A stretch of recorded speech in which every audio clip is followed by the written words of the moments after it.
Tonight, anti-pipeline protests ratchet up, bringing their anger to the BC government's front door. Shows of solidarity across Canada shut down rail and block traffic. But not all First Nations agree.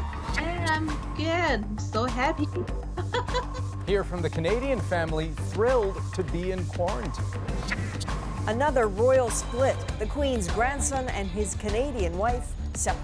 What is the monarchy now going to look like? Fred Van Fleet. Wow. All the way from Yellowknife. And the Toronto Raptors make history again. Kawhi who? This is The National.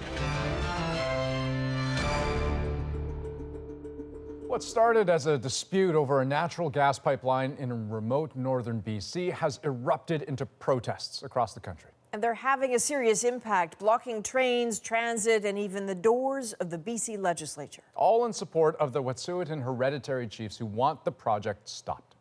Wet'suwet'en lands are under attack! What will we do? Rise up like that! From downtown Toronto, where protesters brought traffic to a standstill. I'd really like to go home, and I wonder if maybe you guys would like to go home now too, to your families. This is our home. We are home. You're on our front lawn. We'd like you to go home too, please. To Belleville, Ontario, east of Toronto, where a standoff shut down one of the busiest rail corridors in the country. Who do you serve? Who do you protect? Get your boots off native necks! And in Halifax, a long line of trucks sat idle as protesters blocked access to a container terminal. in BC today, the protesters brought their message directly to the government, blocking the doors and disrupting the speech from the throne. Tina Lovegreen takes us there. Stand with us! Stand with us! They crowded together to block every entrance and staircase to the building.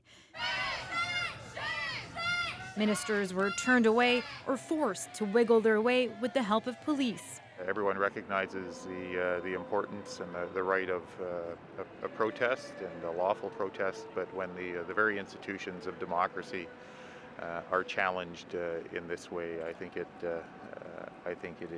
sets a very dangerous precedent. Shutting this place down! The protesters have camped outside the legislature since Friday to stand in support of the Wet'suwet'en hereditary chiefs.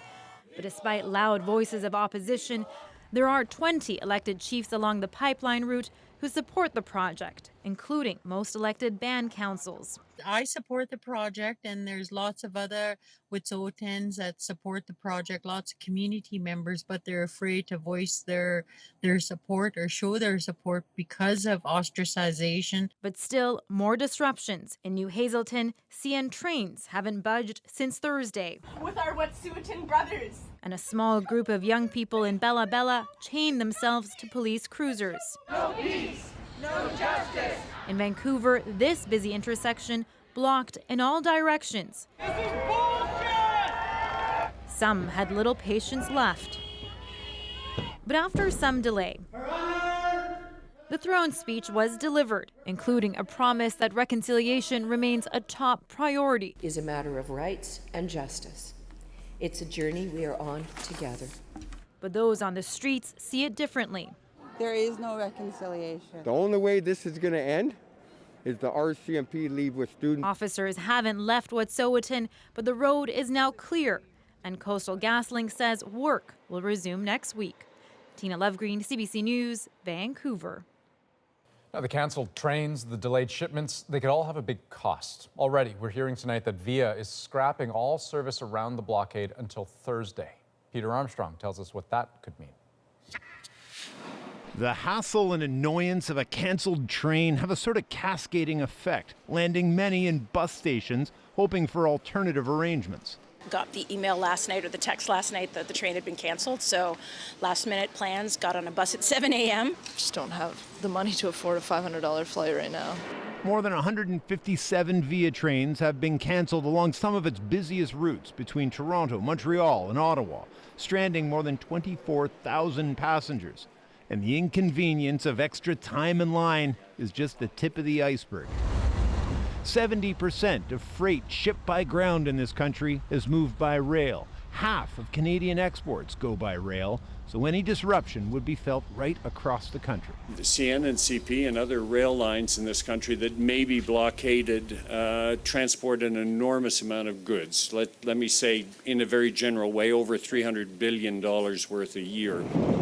Key industries are more vulnerable to a rail disruption than others. With pipeline shortages, Canadian oil companies have had to rely on rail, and that has squeezed Canadian farmers trying to ship grain to markets. When the railways are prevented from moving, it means those goods are not getting to ports or to American destinations. Last year's CN strike cost the Canadian economy as much as $1 billion. This disruption is more limited, but there's also no sense of when or how the trains will be able to get rolling again. Peter Armstrong, CBC News, Toronto. And another dispute kept nearly 1 million Ontario students out of school today. Elementary school teachers staged their latest province-wide walkout. But as Sarah Levitt found, it's starting to try parents' patience. Another week, another strike. Across Ontario today, elementary school teachers hit the picket lines.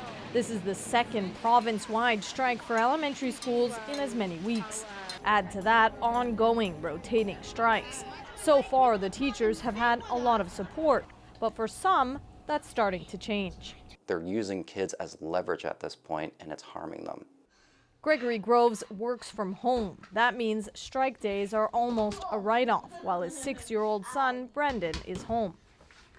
Until recently, Groves says he was 100% in support of the teachers. But when fresh talks between the union and the government broke down, he felt his loyalty waver. Striking like this, for the reasons they're striking and holding the schools hostage and damaging our children to the point where they're losing motivation to learn, to me, seems kind of barbaric. I can understand that they're frustrated, and we are frustrated. Teachers know not all parents are happy, but are encouraged by the support they have found. Today, a group of parents and their kids rallied at the Ontario legislature. People want a better quality of education for their kids, and we're willing to fight for that, even if it means being inconvenienced. The sticking points continue to be wages and class sizes. Another, over hiring practices, has stalled negotiations further. The government is reiterating its stance, saying repeated escalation from teachers' unions is disappointing. Groves agrees. It's so frustrating because this shouldn't happen. Until an agreement can be reached, the union says the strikes will continue. Sarah Levitt, CBC News, Toronto. And right now, Ontario is in a dispute with all 4 of its teachers' unions. A big sticking point for high school teachers is mandatory online courses. It just seemed like whoever had designed it didn't much know how long it would take, what a student was capable of. So it just felt like a lot of pressure was being put on you. That is Zane Kelman, one student who has tried it. He is giving it a failing grade. The limits to e-learning later on The National. Now to a story that's put the whole world on watch. China's death toll from the coronavirus spiked again. That number now more than 1,100. This remains very much an emergency for that country, but one that holds a very grave threat for the rest of the world. Now today, the World Health Organization gave this strain of the virus a name, COVID-19, short for coronavirus disease. They avoided naming it after a country or city to avoid stigmatizing any group of people. Late tonight, we also learned there are 39 new cases on that cruise ship quarantined at a Japanese port. But the fact remains, China is bearing the brunt with more than 2,000 new cases since yesterday. So you can imagine the relief overnight when a plane landed on Canadian soil carrying 198 Canadians who were desperate to get out of Wuhan, where the outbreak began. Ashley Burke introduces us to one family that is especially happy. The last evacuation flight. On it, 2 people who never expected to be on board. The last thing I heard from my wife and daughter was just a picture of them sitting in an airplane. And I'm going, yes, okay. Because until they sat on that seat, there was no guarantees from anybody that they were coming home. No guarantees because his wife and daughter are permanent residents of Canada, but not citizens. They were visiting family in Hubei when the lockdown happened. China said only Canadian citizens or those traveling with a Canadian child could leave. The government was very clear to me that This is a hit and miss thing. So a lot of people missed, my family hit. So I'm really happy. How exactly Canada and China made it happen isn't clear, but Daniela and Dominica made it to Ontario. I am good. I'm so happy.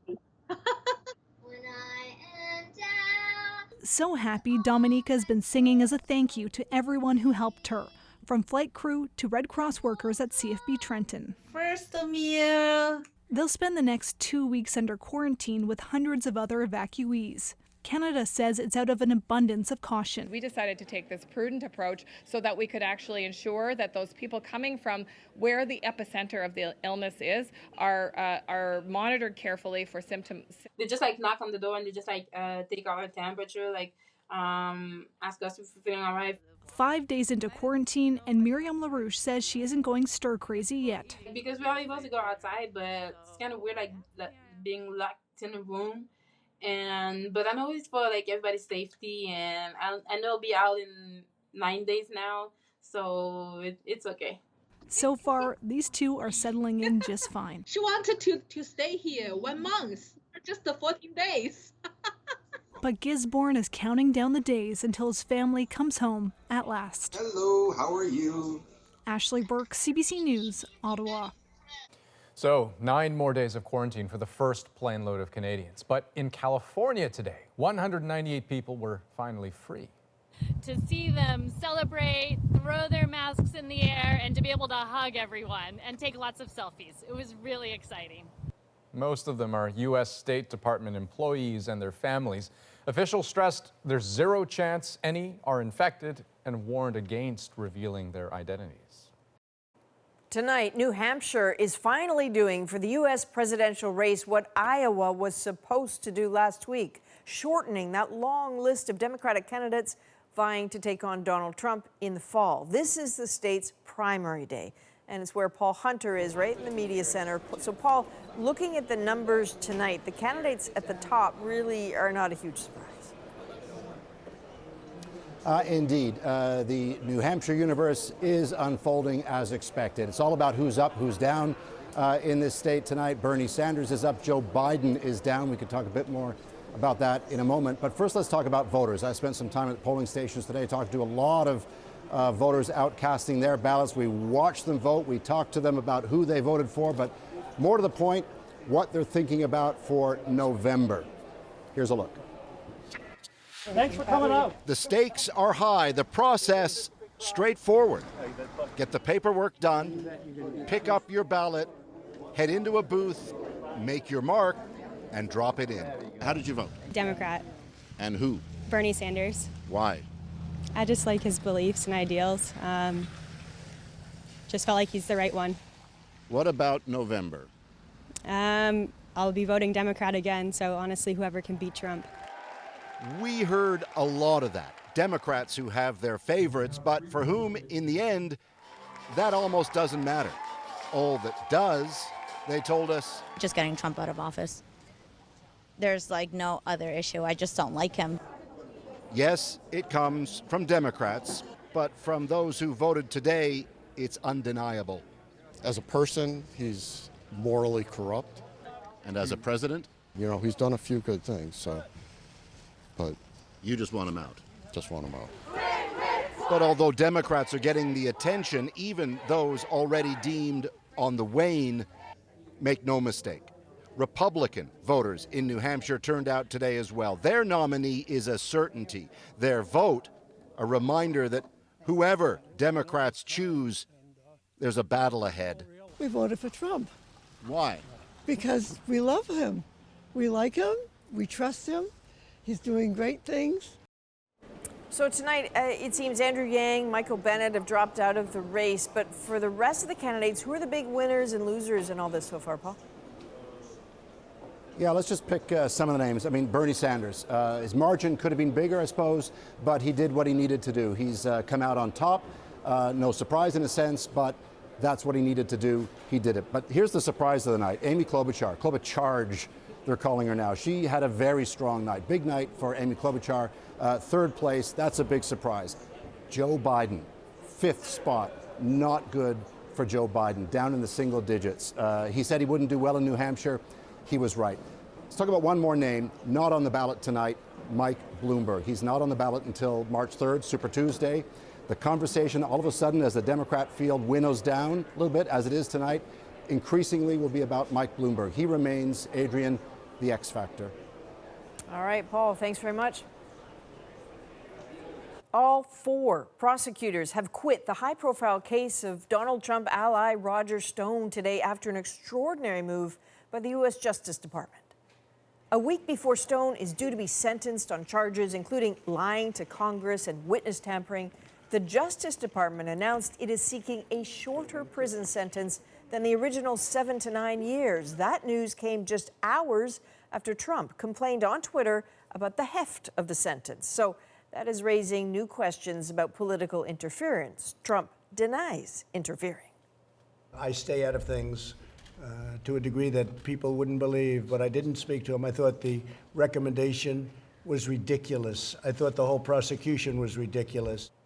The Justice Department says it decided to change its recommendation before Trump weighed in. An official tells the Associated Press the initial recommendation caught some in the department off guard. And turning back to Canada, New Brunswick has announced a major shakeup at 6 hospitals. They are canceling overnight emergency room service to expand long-term care. The province says it makes sense. Some of those affected say it leaves them vulnerable. Harry Forstell takes a look. Folks in Sussex aren't happy. The mood in the dairy town has soured with the news the local hospital will be losing overnight emergency care. And residents want their government MLA to know they're upset. I tell you where we need to cut. We need to start firing some politicians and government people. The province's plan affects 6 rural hospitals that treat an average of just 5 patients a night, who now may be forced to travel up to 75 kilometers to the nearest ER.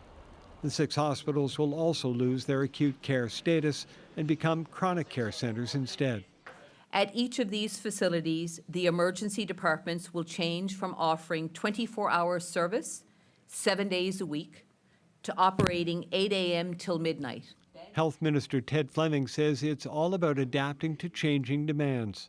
We cannot continue to slouch towards the cliff. That cliff is a demographic nightmare. A rapidly aging population, and where 35% of doctors and 40% of nurses will be ready to retire in the next 5 years. Plain and simple, we just do not have enough people. But for many, today's proposed cure is worse than the disease. I was horrified. We're baffled and outraged that the Department of Health would drop devastating news like this on our community without consulting with the medical staff. Liberal opposition leader Kevin Vickers is threatening to bring down Blaine Higgs's minority Conservative government if it goes ahead with the plan. We will bring down this government at their first opportunity. All of this leaves Conservative Premier Blaine Higgs in a tough spot. He leads a minority government, but even his own deputy premier says he can't support today's health care reforms. Harry Forstell, CBC News, Fredericton. There is deep concern about mental health services at the University of Ottawa after another student suicide, the 5th since the beginning of last year. The school says it wants those who are struggling to reach out. But as Sandra Abma explains, students say they have been, they're just not being heard. If there was a simple solution, I swear to God, we would implement it tomorrow morning. Calling it a crisis, University President Jacques Fremont pleaded with students to contact campus mental health services if they need help. If you are struggling, if you feel you can no longer cope, please reach out. Fremont says the school has hired more counselors to address wait times after students had demanded support following the deaths of 4 peers last year. Anxious students say they learned of the recent death in the same way they've learned of the 4 others, in a dispassionate email. Students say this shows a lack of compassion from school administration. I feel like it's a copy-paste. Somebody died and then we send another email. There's nothing else changed. It caused me panic attacks. It caused me severe anxiety. and I'm at the limit. I'm done. Alexander Skwarchuk says when she needed it, help wasn't easy to find. I've called people. I've went in person. I've went online. I've went to countless doctors to just screaming for help in one of the worst times of my life, and nobody is around. And the problem stretches beyond the University of Ottawa.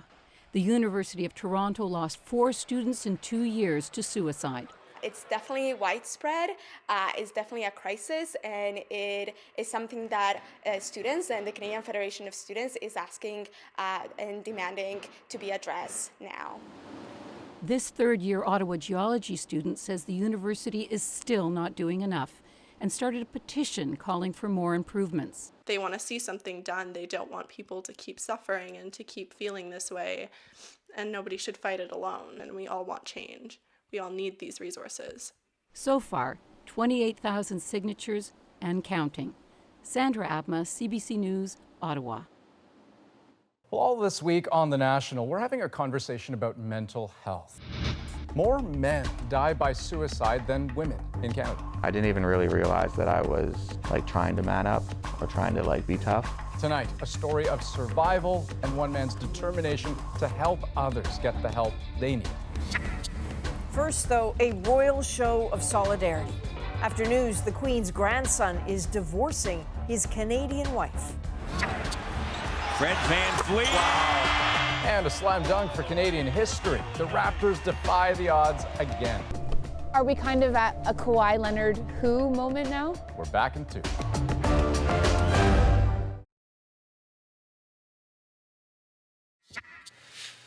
Welcome back. The British royal family has been dealt another blow. The Queen's grandson announced he is splitting from his Canadian wife. Aaron Collins now on what it means for a monarch already plagued by negative headlines.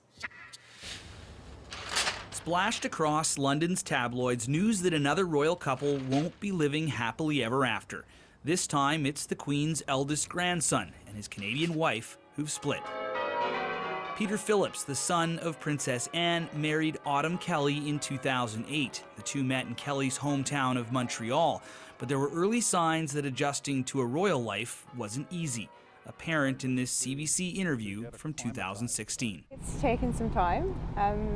It wasn't seamless at first, but I've had some people in the family who have guided me and helped me through it, told me what to wear and when to wear it.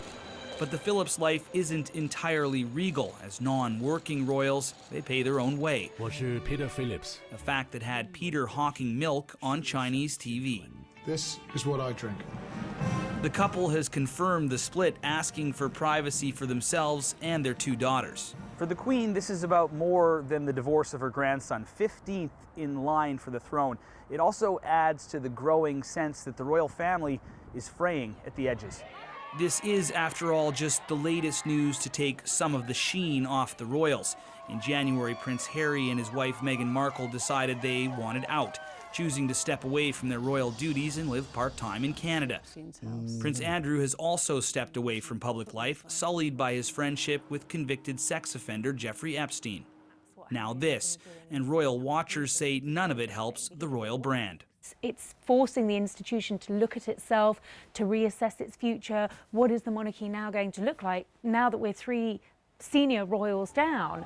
Those senior royals were out in public today, an attempt to show solidarity during tough times, or perhaps, after another tough day, a need to show they're still standing. Aaron Collins, CBC News, London. Now to some other stories we are following across the country tonight. The Saskatchewan government says an estimated 1.2 million liters of oil leaked after a CP train derailed last week. The train jumped the tracks southeast of Saskatoon early Thursday morning, prompting the evacuation of about 85 residents from the area. Officials say a significant portion of the crude was burned off, but this was the second major oil spill in the area in 2 months. Alberta's government is ramping up the rhetoric around Ottawa's looming decision on the proposed Tech Frontier oil sands project. If this prospective $20 billion investment is killed because of politics in the Liberal caucus room, it will send a chilling effect to global investors about the security of investing in this country.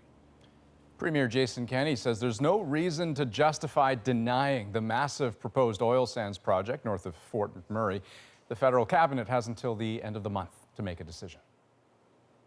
Well, today it was elementary schools. Later this week, high school teachers in Ontario walk off the job. So next, a look at one of the reasons why it's happening, the debate over mandatory online classes. And later, a terrifying ride to school, all caught on video. How did this happen? We'll be right back.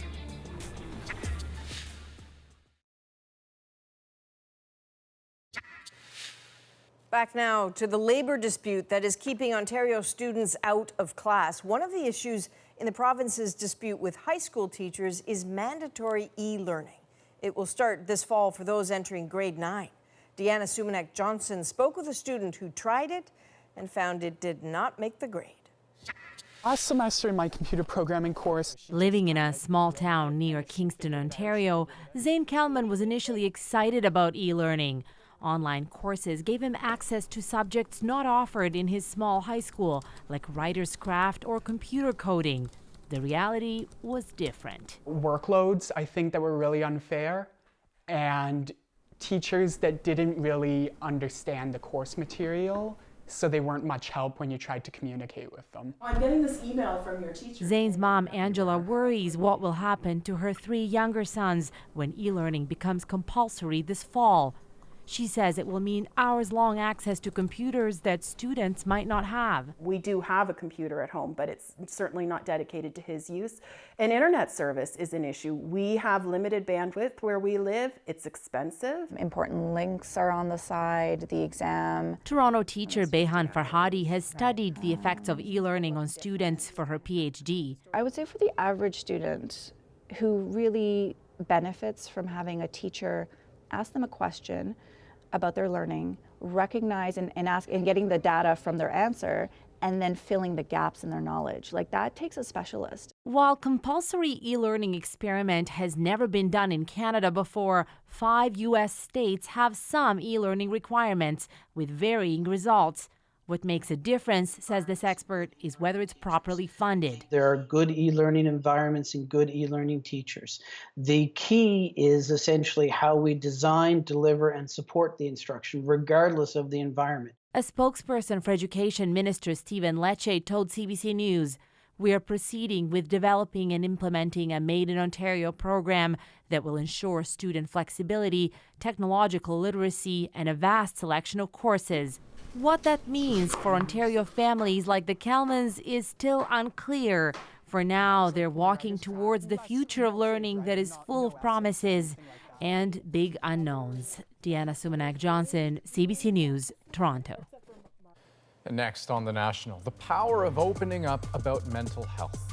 It's like, oh, wait a minute, hold on now. Like, this person's like me. I can do this. I can reach out for help.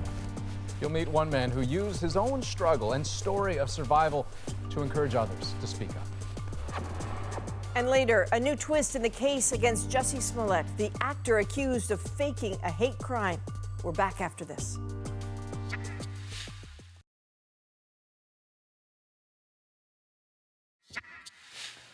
On an average day in this country, 11 people die by suicide. That's about 4,000 deaths a year, and it's mostly men. They have a suicide rate about 3 times that of women. This week, The National is having a conversation about mental health, including some of the barriers to getting help. Tonight, David Common introduces us to a man who's using his own story of despair and survival to help other men reach out themselves. That was a really tough time, and I just felt like I kind of had to give up. Like, I felt like I was just like putting myself out of my misery. It's a strange thing to drive over the bridge you once jumped off of. More than 9 stories straight down. I got to the point where I just understood that I was sick, but I didn't understand that that feeling wasn't permanent. I got to the point where I thought suicide was inevitable. And then once it was inevitable in my mind, then I was just living and suffering until I did it. That Josh Bahari did and survived is incredible. And while in hospital, he realized a part of him still wanted to live. I had broken like 6 ribs. I had 5 hairline fractures in like the wing part of my vertebrae, like several mild brain contusions. But in there, I kind of got a glimpse of like what it felt like to be normal again, because the emotions lifted for like a little bit. And that was like the first time I had felt anything positive in months. That feeling fueled his desire to do what he's doing now, helping others like him emerge from what began slowly for Josh a decade ago. My thoughts were getting really negative. I was tired all the time. I wasn't sleeping well. I had like, my muscles just felt weak and I just felt drained, like I had no energy. And then once like I couldn't sleep anymore, that's when it was like impossible for me to hide what was going on. Yet Josh still didn't get help, didn't talk to friends about what was going on. Like most men, he stayed quiet. I didn't even really realize that I was like trying to man up or trying to like be tough, but it was just like, it was just a part of me, like, oh, I have to figure this out on my own. I have to solve this, you know? And I can't ask for help. I don't want to. So we have one news story I just got submitted for us. I'll be reviewing that. Having survived a suicide attempt, Josh is intent on ending the stigma and helping others. Josh joined up with Dr. John Ogrodnichuk, a psychiatry professor at UBC, to work on Heads Up Guys, a website dedicated to helping men deal with mental health issues. Josh even shares his own story on the site. Josh brings a lot of elements to the table. Even more profoundly, he brings his lived experience, and that is so crucial to making sure that what we're putting out there as far as a helping resource really speaks to the men who are going through what he went through. Men have a really high suicide rate, and it's about 3 to 4 times higher than that among women, and not just in Canada or North America, but really globally we're seeing this phenomenon. So we wanted to address that.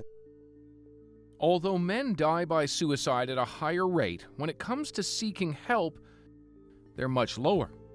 A lot of guys feel alone in their experience of depression and suicidal thought, so we want to break that down and say this is actually pretty common among men. You're not alone. Since its launch 5 years ago, there have been 1.5 million visits to the site. The key words on how men find Heads Up Guys illustrate the stakes. Every day we're getting more and more email from visitors, some very impactful, profound messages. You know, one that really sticks out in my mind, it was very succinct, and it said, I just read your article about suicide, pretty sure it just saved my life. Thank you for giving me hope. One of those men is high-end bartender Julian Dobko, who saw himself reflected on the Heads Up site. You can read these stories of these guys and you might even realize a lot of them are like you. And when you see yourself, it's like, oh, wait a minute, hold on now. Like, this person's like me. I can do this. I can reach out for help. I can stand up. And I think too, when you see somebody on there standing up and being strong, and you think, oh, I'm weak. Wait a minute, but I think they're strong. Maybe I'm strong if I come out. And that's sort of how it happened for me. Coming out of the shadows and asking for help, a good reminder of the barriers stopping men like Julian from talking to anyone about mental well-being. Josh's own recovery has been gradual. Nothing is a quick fix, and healing comes with periodic setbacks. But he feels he's on the right path, and he's more comfortable talking.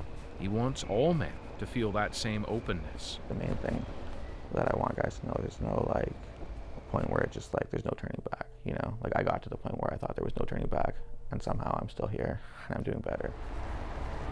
He's traveling regularly, snapping photos along the way, all part of an extraordinary journey, one playing out inside his own mind. David Common, CBC News, Vancouver. Coping with mental health issues can be even harder when people are also dealing with addiction. And in a system that experts say isn't really set up to deal with such complex needs. As Bonnie Allen shows us, one Regina mother says her son has been falling through the cracks since he was a teenager.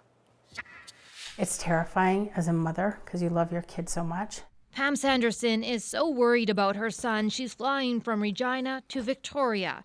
That's where 23-year-old Keith Cathcart wanders the streets. He has mental health issues and he's addicted to crystal meth and heroin, wasting away from this to this.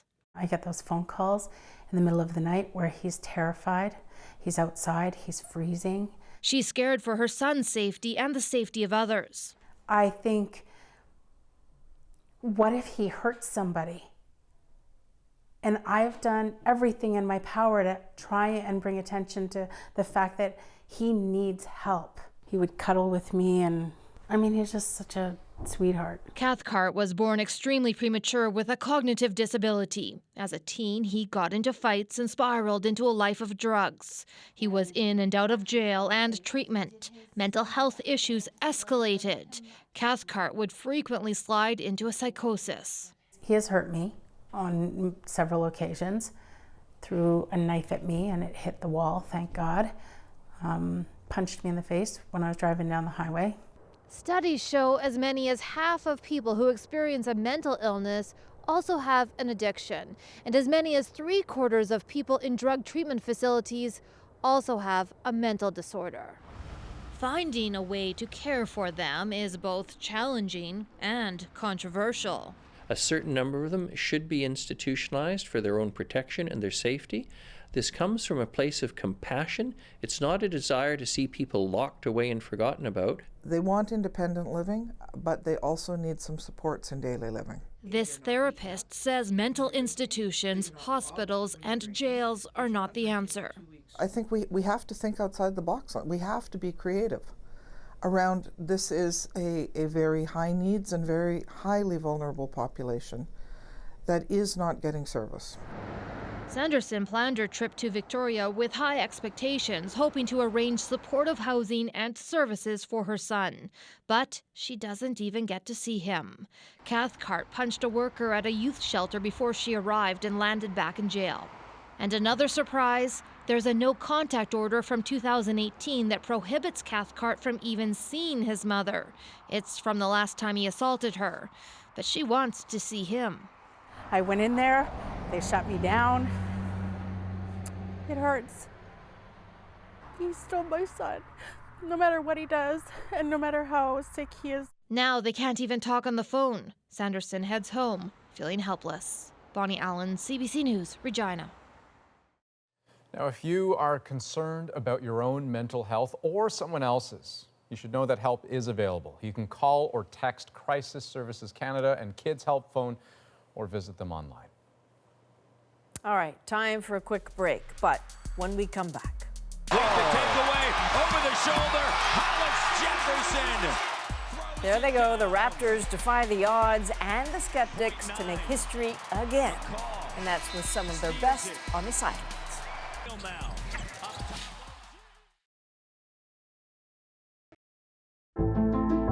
I'm Jamie Poisson, and tomorrow on CBC's daily news podcast Front Burner, is Justin Trudeau's charm offensive to get a Security Council seat for Canada worth it? Subscribe wherever you get your podcasts. Welcome back. By chance, too busy to keep up with the Toronto Raptors? No worries. Here's a quick recap for the past month. Basically, they won. The Raps are on fire, even with some of their best players out with injuries. 15 games straight. That is a new Canadian record, and not just for basketball. And the fans, they're pretty good with that. We sent Ellen Morrow out to gauge the excitement. 7 of the quarter. For this year's Toronto Raptors, it's no Kawhi, no problem. Throws it down. Play after play punctuated by gravity-defying dunks. Up top, OG. And shots from beyond, way beyond the arc. All the way from Yellowknife. We're doing something cool not only for ourselves, but for Canada, for Toronto. Lowry, a pocket for the lead. Cool may be an understatement. The Raptors now hold the longest winning streak in Canadian pro sports history, eclipsing the previous record set by the Calgary Stampeders. It's just about every single day coming in and taking every game like one at a time. Lowry is down. All the while battling through injuries, key players sidelined, and yet second in the Eastern Conference. OG again. The Raptors boast 2 all-star players, Pascal Siakam and Kyle Lowry, and Nick Nurse will coach in the All-Star game this weekend. All that success despite a key departure. Are we kind of at a Kawhi Leonard who moment now? I think we are. Jay Rosales co-hosts a Raptors podcast. Even in the winter, he met us on the court. How good does it feel to be a Raptors fan right now? This team is a lot more fun to watch than last year's team. Last year there was the where is Kawhi going to sign after? This year it's just fun. It is constant reminders of we have the heart of a champion. And for Toronto kids with hoop dreams, it's all the inspiration they need. I want to be one of them when I grow up. I want the Raptors to win a second time because the first time that was their first ever championship. 15 The straight. skeptics said they couldn't do it again, but maybe, just maybe, that back-to-back championship isn't so elusive after all. Ellen Morrow, CBC News, Toronto.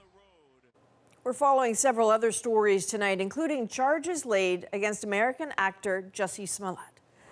The former Empire star was indicted by a special prosecutor today on 6 counts of disorderly conduct. He is accused of lying to investigators when he complained he was the victim of a racist, homophobic attack in Chicago last January. Police say Smollett orchestrated the whole thing, paying 2 acquaintances to stage the incident in the hopes it would make him more famous.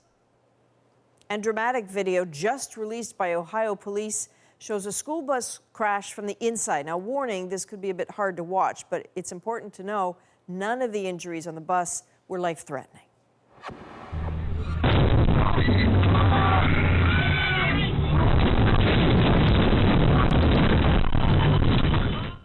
Okay, well, that's horrifying. The accident happened in December. A Ford Mustang ran a red light and hit the bus. The bus went off the road, flipping on its side, sending those kids flying. After the crash, everyone managed to get off the bus safely. Wow. Okay, time for a quick break. We will be right back with The Moment. Tonight, it's one of the hottest tickets in Nova Scotia for a dinner unlike any other. That's next.